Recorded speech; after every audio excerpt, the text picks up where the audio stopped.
अगर आपको अकाउंटेंसी समझ नहीं आती तो पूरा सब्जेक्ट मुश्किल लगने लगता है, लेकिन इस वीडियो के बाद बेसिक्स ऑफ अकाउंटिंग आपको इतना क्लियर हो जाएगा कि आगे का हर चैप्टर आसान लगेगा। Hello students, welcome to accounts with Kanak. मैं कनक मैम हूं और आज हम शुरू करने वाले हैं क्लास 11 अकाउंटेंसी का पहला chapter, basics of accounting. Basics of accounting, इसमें थोड़ा सा थ्योरी है, वो थ्योरी हमारा बेस है अकाउंटिंग का, इसीलिए इस थ्योरी को पढ़ना जरूरी बनता है। तो स्टार्ट करते हैं, वो भी एकदम से जीरो लेवल से। तो सबसे पहले समझते हैं बुक कीपिंग क्या है। क्या है बुक कीपिंग? इसका सबसे पहले डेफिनेशन समझ लें। समझ क्या लें, पहले लिख लेते हैं, उसके बाद समझते हैं। Book keeping is an art of recording and classifying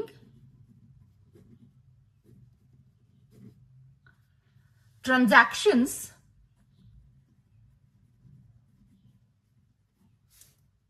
in a business। ठीक है, तो बुक कीपिंग के बारे में क्या लिखे हम लोग?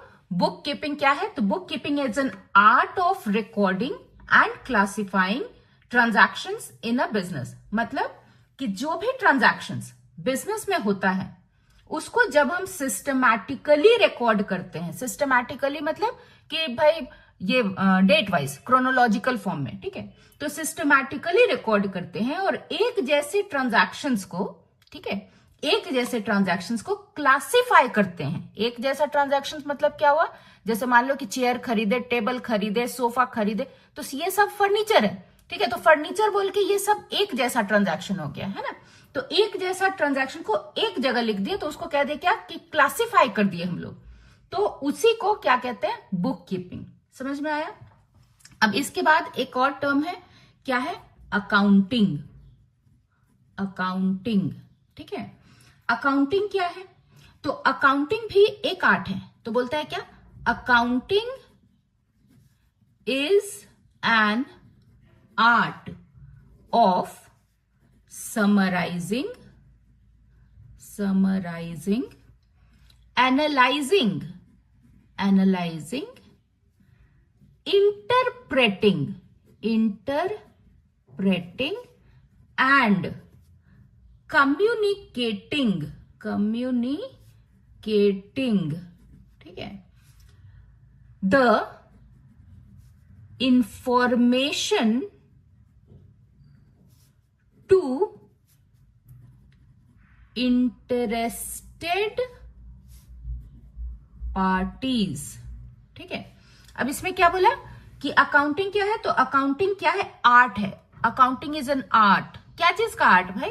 तो बोलता है समराइजिंग का, समराइज करने का। याद है ना हम लोग 10th तक तुम लोग जब पढ़ रहे थे क्या इंग्लिश, तो उसमें समरी लिखने बोलता था, एक पूरा स्टोरी था उसको समरी लिखना है, मतलब छोटा करके लिखना है। तो यहाँ पे भी समराइजिंग मतलब कि जितना भी अभी तक तुमने लिखा है, सारे ट्रांजैक्शन जो हमने रिकॉर्ड कर रखे हैं, ठीक है, उसको अब एक जगह लिखो समरी के फॉर्म में, तो वो हो गया समराइजिंग। ठीक है, एनालाइजिंग, एक बार समरी बना लिया तो अब उसको करेंगे क्या? तो थोड़ा सा एनालाइज करेंगे कि अरे क्या ज्यादा, क्या कम, ऐसा करके एनालाइज किए, प्रॉफिट कितना, लॉस कितना, ठीक है, ये सब एनालाइजिंग। ठीक है, इंटरप्रेटिंग, एक बार जब एनालाइज कर लिए कि अच्छा फर्नीचर पे ज्यादा खर्चा हुआ, अच्छा प्रॉफिट कम हुआ, ज्यादा हुआ, ठीक है, तो अब इंटरप्रेट करना है। इंटरप्रेट करने का मतलब क्या हो गया कि भाई अब सोचो कि ऐसा हुआ कि इसमें ज्यादा खर्चा हो गया, या फिर प्रॉफिट कम हो गया, लॉस ज्यादा हो गया, ठीक है, या फिर प्रॉफिट बहुत ज्यादा कमा लिए, तो इंटरप्रेटिंग मतलब यही हो गया। ठीक है, एंड कम्युनिकेटिंग मतलब कम्युनिकेट मतलब कि किसी को बोलना, भाई किसी को बताना, ठीक है, कम्युनिकेट का मतलब, तो किसको बताएंगे? तो और सबसे पहले क्या बताएंगे? तो सबसे पहले हम लोग कम्युनिकेट करेंगे क्या? इंफॉर्मेशन। कौन सा इंफॉर्मेशन? Accounting information. ठीक है, किसको ये इंफॉर्मेशन दे रहे हैं? तो इंटरेस्टेड पार्टीज मतलब कि जो भी हमारे अकाउंटिंग में, हमारा अकाउंटिंग मतलब क्या अकाउंटिंग, बिजनेस का अकाउंटिंग, ठीक है, हमारे बिजनेस के अकाउंटिंग में जो पार्टीज इंटरेस्टेड है उनको, ठीक है। अब कौन कौन है बाद में बात करते हैं, ठीक है। तो अकाउंटिंग यही है। अकाउंटिंग क्या है, तो आर्ट है। आर्ट है क्या चीज का, समराइज करने का, एनालाइज करने का, इंटरप्रेट करने का और कम्युनिकेट करने का जो अकाउंटिंग इंफॉर्मेशन है इंटरेस्टेड पार्टीज को, ठीक है। तो इसका मतलब क्या हुआ, मतलब कि बुक कीपिंग करने के बाद हम डेटा का समरी बनाते हैं और उसको एनालाइज, इंटरप्रेट करके इंटरेस्टेड पार्टीज को कम्युनिकेट करते हैं, तो उसे क्या कहते हैं, अकाउंटिंग कहते हैं, ठीक है। अब एक और टर्म है, क्या टर्म है देख लेते हैं, अकाउंटेंसी। देखो अकाउंटेंसी टर्म आया और यही है हम लोग का सब्जेक्ट का नाम, ठीक है। हमारा जो सब्जेक्ट है ना, अकाउंटिंग सब्जेक्ट नहीं है, हमारा सब्जेक्ट है अकाउंटेंसी, ठीक है। तो अब अकाउंटेंसी के बारे में बताता है, क्या बताता है देखा जाए, ठीक है। बोलता है क्या, अकाउंटेंसी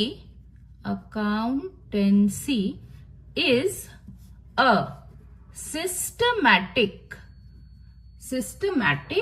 नॉलेज, ठीक है, नॉलेज, क्या चीज का knowledge, of accounting concerned with, भाई सिस्टमैटिक नॉलेज क्या चीज का है, तो अकाउंटिंग का है, लेकिन किससे कंसर्न्ड है, किससे कनेक्टेड है, तो concerned with the principles and techniques. क्या चीज का टेक्निक्स, क्या चीज का प्रिंसिपल्स, तो यहां प्रिंसिपल्स मतलब अकाउंटिंग प्रिंसिपल्स, उस पर भी क्लास होगा बाद में, ठीक है। तो accounting principles and techniques which are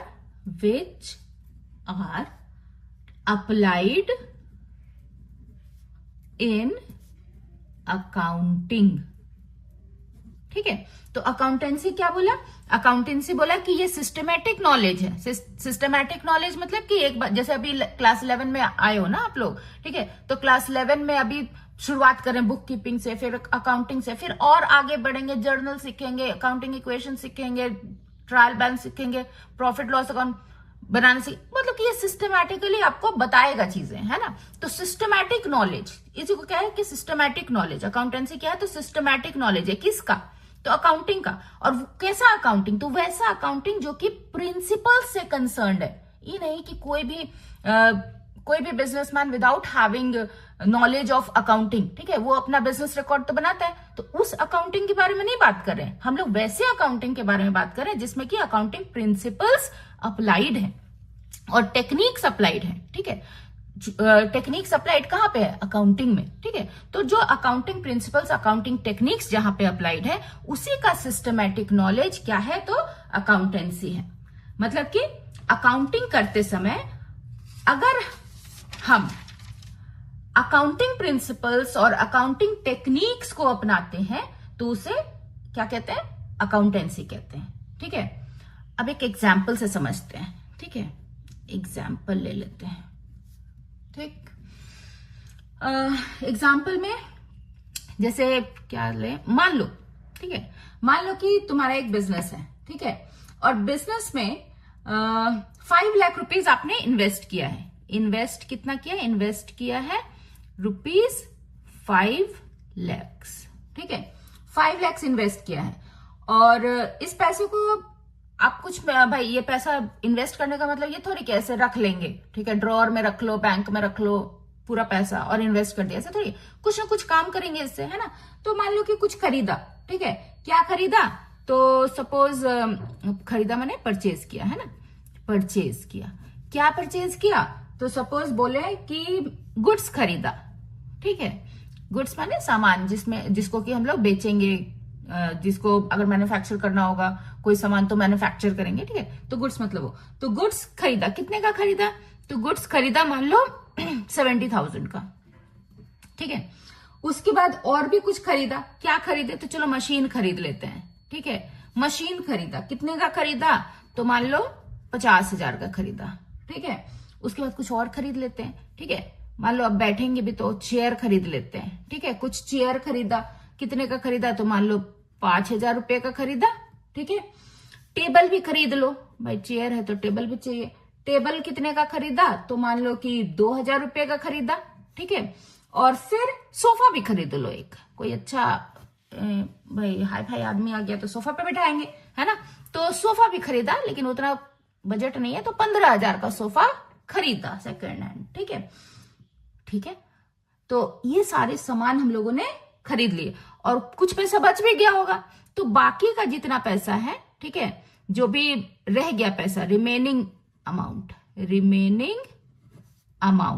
ठीक है, वो रिमेनिंग अमाउंट हम लोग क्या किए, बैंक में डिपॉजिट दे दिए, ठीक है। अपना बिजनेस का बैंक अकाउंट भी खुलेगा ना, तो बैंक में जमा दे दिए, ये ऐसे किए हम लोग, ठीक है।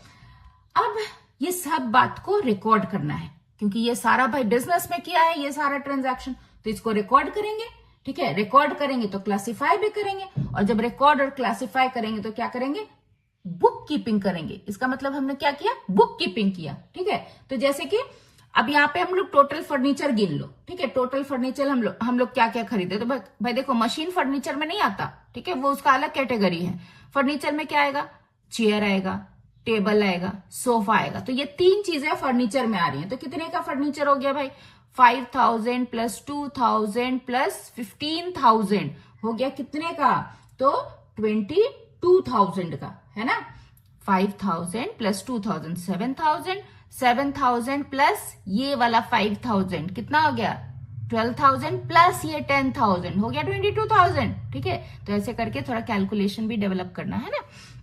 चलो, तो 22,000 का हम लोगों ने क्या किया, फर्नीचर खरीद लिया। अब इसको एक जगह पे लिखेंगे, क्या नाम से, तो फर्नीचर के नाम से। हाँ, वहां पे इलेबोरेट जरूर करेंगे कि भाई फर्नीचर है, ठीक है, फर्नीचर कितने का है, तो 22,000 का फर्नीचर है। और इस फर्नीचर में क्या क्या कंपोजिशन है, तो चेयर है, ठीक है, कितने का, 5,000 का, टेबल है कितने का, तो 2,000 का, सोफा है कितने का, तो 15,000 का, है ना, रुपीस का साइन देना भूल गया था, ठीक है। तो ये सारा लिखेंगे, लेकिन ये क्लासिफाई तो किया ना हम लोगों ने, यही है क्लासिफिकेशन, समझ में आई बात। तो ये पूरा रिकॉर्ड किए, ठीक है, ये सब रिकॉर्ड किया ना, और इसको क्लासिफाई किया, तो वो पूरा कहला के आ गया बुक कीपिंग, सही है। तो अब एक और समझ लो कि मान लो जैसे बैंक है ना, अभी हम लोगों ने बोला कि बचा हुआ पैसा हम लोग क्या किए, बैंक में जमा दे दिए, है ना। तो बैंक में कितना जमा दिए, बैंक डिपॉजिट कितना है हमारा, तो देखो हम लोग के पास कितना रुपया था, शुरू में हम लोग 5 लाख रुपीज लेके आए थे ना। उस 5 लाख रुपीज में से हम लोगों ने क्या खरीदा, तो 70,000 का गुड्स खरीदा था, ठीक है। और फिर मशीन भी खरीदा था, कितने का, 50,000 का। और टोटल फर्नीचर भी अभी हम लोगों ने कैलकुलेट किया कितना था, 22,000, है ना। तो इतना रुपया हम लोगों ने खर्च करा, है ना, ये खर्च करा। तो अभी खर्च हमारा टोटल कितना हुआ, टोटल तो हमारा 5 लाख था, उसमें से टोटल खर्चा 1,42,000 हो गया, ठीक है। 22 प्लस 50,000 प्लस 70,000 कम्स टू 1,42,000, ठीक है। तो अभी 5 लाख रुपीज में से 1,42,000 अगर हम लोगों ने खर्च किया, तो अब बचा कितना, तो माइनस कर देते हैं, तो हो गया 3,58,000, है ना। यही है हमारा रिमेनिंग अमाउंट। ये क्या हमारा था, जो हम लोगों ने बोला था ना, remaining amount deposited into bank, है ना। तो रिमेनिंग अमाउंट यही है, ठीक है। ये रिमेनिंग अमाउंट हम लोगों ने क्या किया, इसको बैंक में जमा दे दिया, बैंक डिपॉजिट दे दिया, ठीक है। तो यही है तुम्हारा रिकॉर्डिंग, यही है क्लासिफाइंग, समझ में आई बात। और यही रिकॉर्डिंग और क्लासिफाइंग मिला के हम लोग का क्या बनता है, बुक कीपिंग, समझ में आई बात। अकाउंटिंग अब इसी रिकॉर्ड को, ठीक है, जब हम पता लगाएंगे कि टोटल फर्नीचर पर कितना हुआ, खर्चा हुआ भाई, ठीक है, बैंक में कितना ये हम लोगों ने जमा किया है, बैंक में कितना डिपॉजिट किया है, मशीन कितने का आया, ठीक है, ये सब जब कैलकुलेट करेंगे, समझेंगे, ठीक है, इसको हम लोग ये इंटरप्रेट, एनालाइज, समराइज, कम्युनिकेट, ये सब बात बोले थे ना अकाउंटिंग में, है ना। तो यही सब जब कैलकुलेट करेंगे तो हम लोग को पता चलेगा टोटल इन्वेस्टमेंट कितना किया, ठीक है। अच्छा, टोटल इन्वेस्टमेंट जितना हम लोगों ने किया था उसमें से टोटल ये एक्सपेंस कितना हुआ, एक्सपेंस जो है इन्वेस्टमेंट का कितना परसेंट हुआ, ठीक है, ये सब क्या है, अकाउंटिंग है। समझ में आई? तो ये जो है ये ऐसे ही अब ये सारा कुछ हम लोगों ने कर लिया कि कितना खर्चा हुआ, भाई फर्नीचर पे कितना खर्चा हुआ, बैंक में कितना जमा हुआ, ये सब हम लोगों ने किया। तो ये एनालाइज किया, अब इसको इंटरप्रेट किया कि अच्छा फर्नीचर का जो हम लोगों ने सोफा कितने का खरीदा था, 15,000 का खरीदा था ना, सोफा 15,000 का खरीदा था, तो क्या इसको और कम में खरीदा जा सकता था? इंटरप्रेट करना है, ठीक है। बैंक में जमा कितना किया, तो 3,58,000, तो क्या ऐसा हो सकता था कि हम लोग 3,58,000 नहीं 2,000 कम हो रहा है ना 3,60,000 में, तो 3,60,000 क्या जमा हो सकता था? कुछ ऐसा इनिशिएटिव ले सकते थे। तो यही सब है इंटरप्रिटेशन, ठीक है। और ये सब हम बताएंगे, ये नहीं कि हम लोग इसको सीक्रेट रखेंगे, खुफिया कुछ नहीं है, ठीक है। बिजनेस में खुफिया कुछ नहीं होता है, खुफिया सिर्फ बिजनेस सीक्रेट्स होते हैं, ठीक है। बाकी अकाउंटिंग सारा बताया जाता है, ठीक है, वो एकदम से फेयर होता है, एकदम से ट्रांसपेरेंट होता है, ठीक है। तो ये सब हम लोग बताएंगे, किसको बताएंगे? इंटरेस्टेड पार्टी को बताएंगे। समझ में आया? अब इंटरेस्टेड पार्टी थोड़ा सा आगे बात करते हैं। चलो उसके पहले अभी इतना, अच्छा ये अकाउंटेंसी भी एक बार समझ लो। अकाउंटेंसी क्या है? ये सभी कुछ हम लोगों ने जो किया, बुक कीपिंग किया, ये अकाउंटिंग किया, ठीक है, ये सब में अगर हम लोग अकाउंटिंग प्रिंसिपल्स अप्लाई कर लेते हैं, अकाउंटिंग टेक्निक्स अप्लाई कर लेते हैं, और ये recording, classifying, summarising, analysing, interpretation और कम्युनिकेशन करते हैं, तो ये बन जाता है क्या? अकाउंटेंसी, ठीक है। देखो ऐसा हम लोग इसलिए बोलते हैं ना कि अकाउंटिंग प्रिंसिपल्स, टेक्निक्स अप्लाई करने का मतलब, क्योंकि देखो इंडिया में क्या होता है ना कि बिजनेसेस बहुत सारे हैं, लेकिन ये जरूरी नहीं है कि जितने भी बिजनेसमैन है वो सारे के सारे ये अकाउंट सीख के बैठे हुए हैं, ठीक है। तो वो लोग अपने तरीके का भी अकाउंटिंग करते हैं, ठीक है। तो वो हमारा इस दायरे में जो हम लोग अभी यहाँ पढ़ रहे हैं, उस दायरे में फिलहाल नहीं आ रहा है। एक चैप्टर है उनसे रिलेटेड भी, ठीक है, वो लास्ट में पढ़ेंगे हम लोग, ठीक है, जिसको हम लोग कहते हैं सिंगल एंट्री सिस्टम, तो वो लास्ट में पढ़ेंगे। तो अभी हम लोग बात करें बेसिकली क्या, कि जो हम लोग एक दायरा में, एक प्रिंसिपल्स, एक टेक्निक्स को अपनाते हुए जो अकाउंटिंग कर रहे हैं उसके बारे में, ठीक है। तो अकाउंटेंसी यही हुआ, प्रिंसिपल्स, टेक्निक्स को अपना कर अकाउंटिंग करना, वो अकाउंटेंसी हुआ, ठीक है। अब थोड़ा सा और आगे बढ़ते हैं। अब इतना तो अभी सीख लिया कि भाई accounting, book keeping, accountancy. Accounting actually करते क्यों है, ठीक है। तो अकाउंटिंग करते हैं तो थोड़ा सा हम लोग समझ लेते हैं ऑब्जेक्टिव्स, वहां से हम लोग को समझ में आएगा कि अकाउंटिंग किया क्यों जाता है। तो क्या चीज का ऑब्जेक्टिव्स है? ऑब्जेक्टिव्स ऑफ अकाउंटिंग, ठीक है, अकाउंटिंग का ऑब्जेक्टिव्स, ठीक है। तो अकाउंटिंग का ऑब्जेक्टिव्स उतना ज्यादा लंबा नहीं चलेंगे इसमें, ठीक है, लेकिन 2-3 तो हम लोग समझ ही लेते हैं कि 2-3 क्या ऑब्जेक्टिव्स है अकाउंटिंग का। सबसे पहला ऑब्जेक्टिव क्या है? टू नो प्रॉफिट और लॉस। भाई प्रॉफिट हुआ, लॉस हुआ, साल भर काम किए हम लोग, है ना, साल भर करने के बाद उसका अंजाम क्या हुआ, उसका रिजल्ट क्या हुआ, ये जानना तो बनता है ना। तो उसी को कहते हैं कि टू नो प्रॉफिट और लॉस। ये हमारा बेसिक्स है, मतलब कि अकाउंटिंग का प्राइमरी थिंग है, प्राइमरी ऑब्जेक्टिव है ये, ठीक है, कि नो प्रॉफिट एंड लॉस, ठीक है, प्रॉफिट और लॉस। दूसरा ऑब्जेक्टिव क्या है भाई? तो दूसरा ऑब्जेक्टिव कहता है टू नो, क्या चीज? तो बोला फाइनेंशियल पोजीशन, ठीक है, to know financial position. Financial position मतलब कि भाई साल भर काम किए, है ना, साल भर बिजनेस किए, अब हमारा फाइनेंस का क्या हालत है, हमारे पास कितना पैसा है, ठीक है, कितना पैसा पहले लाए थे, कितना कमाए, ठीक है, कितना जनरेट किए, तो वो है फाइनेंशियल पोजीशन, ठीक है। आगे बिजनेस कर पाएंगे, नहीं कर पाएंगे, क्या हाल है, ग्रो करने का क्या चांस है, तो ये सब एनालाइज होगा जब हम फाइनेंशियल पोजीशन जानेंगे तब, है ना। तो ये फाइनेंशियल पोजीशन, ठीक है।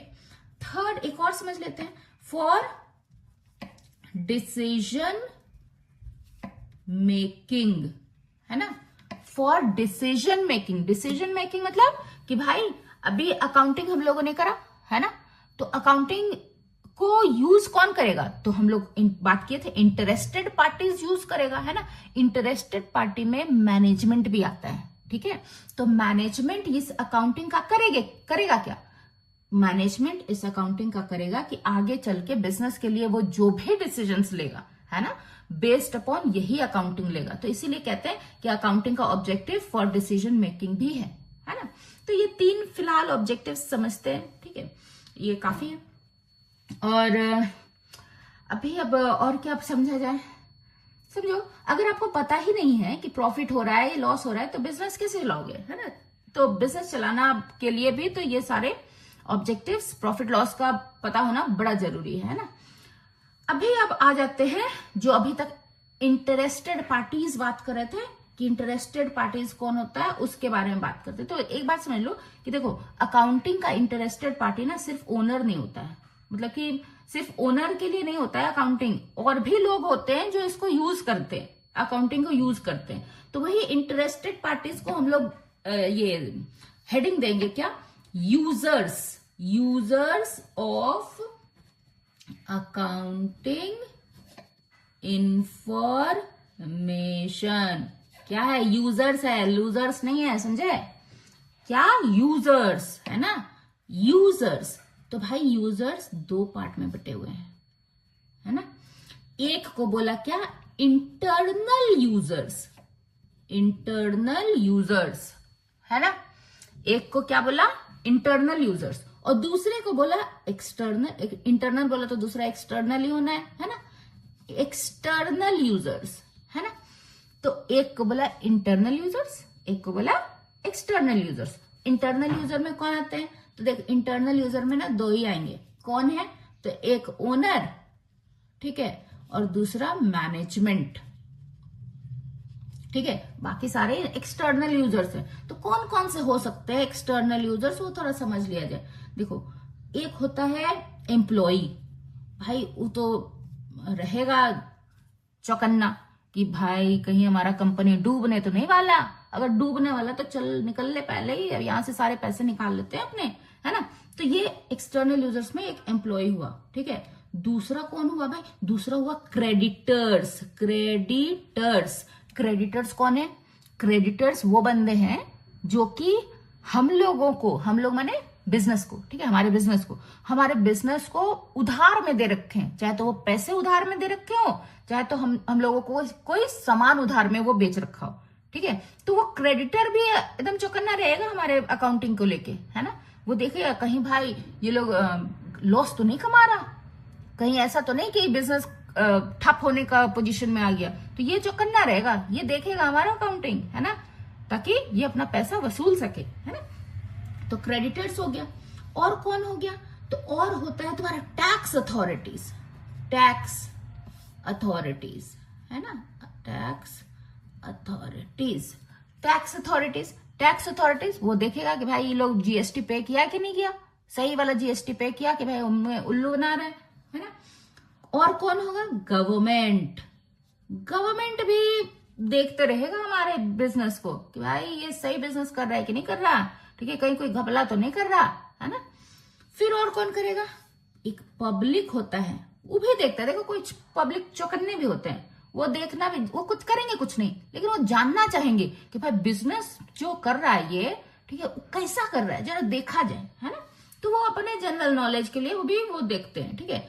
एक होता है कॉम्पिटिटर्स, वो भी इंटरेस्टेड रहेगा हमारे अकाउंटिंग में, क्योंकि देखेगा कहीं हमारा ज्यादा प्रॉफिट तो नहीं कमा लिया हम लोगों ने उससे, है ना, उससे ज्यादा तो नहीं कमा लिया, तो ये भी जो करना रहेगा। एक और होता है, कौन होता है, पोटेंशियल इन्वेस्टर, है ना, पोटेंशियल इन्वेस्टर। भाई पोटेंशियल इन्वेस्टर क्या है, पोटेंशियल इन्वेस्टर से पहले ना समझ लो कि इन्वेस्टर क्या है, ठीक है। इन्वेस्टर माने ओनर, जो इन्वेस्ट करा वो इन्वेस्टर, है ना, तो ओनर ही ना इन्वेस्ट किया, तो ओनर वो तो चला गया इंटरनल यूजर में। तो ये पोटेंशियल इन्वेस्टर क्या है, पोटेंशियल इन्वेस्टर का मतलब हो गया वैसे इन्वेस्टर्स, है ना, वैसे इन्वेस्टर्स जो कि अभी सोच रहे हैं इन्वेस्ट करने का, ठीक है, वो रिसर्च कर रहे हैं, देख रहे हैं बहुत सारे बिजनेसेस को, कंपनीज को, कि भाई कौन सा कंपनी सही है, कौन सा बिजनेस सही है जिसमें कि वो पैसा इन्वेस्ट कर सके, लगा सके, वो होते हैं पोटेंशियल इन्वेस्टर। तो वो भी हमारे अकाउंटिंग इंफॉर्मेशन के यूजर्स हुए, है ना। तो ये है हमारे यूजर्स ऑफ अकाउंटिंग, ठीक है। तो आज का स्टफ हमारा इतना ही है, लेकिन एकदम वाइंड अप करने से पहले एक बार एक क्विक रिवीजन हो जाए, ठीक है। क्विक रिवीजन में क्विक लिख देते हैं। क्विक क्या है ये? रिवीजन। ठीक है, क्विक रिवीजन। भाई हैंडराइटिंग समझ में आ रही है ना? आ जानी चाहिए, है ना? तो क्विक रिवीजन क्या है? तो अब हम लोग क्या सीखे भाई? पहला हम लोग क्या सीखे थे? बुक कीपिंग क्या है, बुक कीपिंग का मीनिंग, है ना? तो बुक कीपिंग में क्या सीखा था? रिकॉर्डिंग। बात क्या है? रिकॉर्डिंग प्लस क्या चीज? हाँ, क्लासिफाइंग। ग्रेट। दूसरा हम लोगों ने क्या सीखा था? अकाउंटिंग। कि भाई अकाउंटिंग क्या है? तो अकाउंटिंग के बारे में क्या था? ये समराइजिंग था। और क्या था? याद है? समराइजिंग के बाद क्या था? एनालाइजिंग। ग्रेट। ठीक है, और क्या था? याद आ रहा है? हाँ, वेरी गुड। इंटरप्रिटेशन। बहुत सही। और एक और था, क्या था? हाँ हाँ, सोचो सोचो, क्या था? हाँ, गुड। कम्युनिकेशन, है ना? ये अकाउंटिंग था। और एक और क्या सीखा था हम लोगों ने? अकाउंटेंसी भी सीखा था, है ना? अकाउंटेंसी। अकाउंटेंसी क्या था? तो अकाउंटेंसी क्या था? याद है?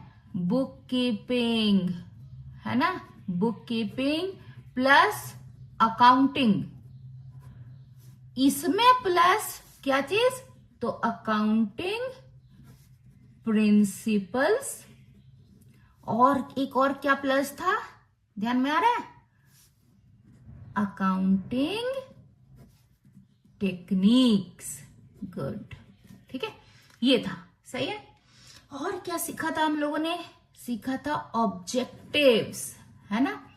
Objectives of accountancy, accounting, sorry, accounting. ठीक है, ऑब्जेक्टिव्स ऑफ अकाउंटिंग क्या था? तो 3 ऑब्जेक्टिव्स हम लोगों ने वहां पे सीख रखा था। क्या है? तो प्रॉफिट एंड लॉस का पता करना, प्रॉफिट और लॉस। ठीक है, दूसरा क्या था?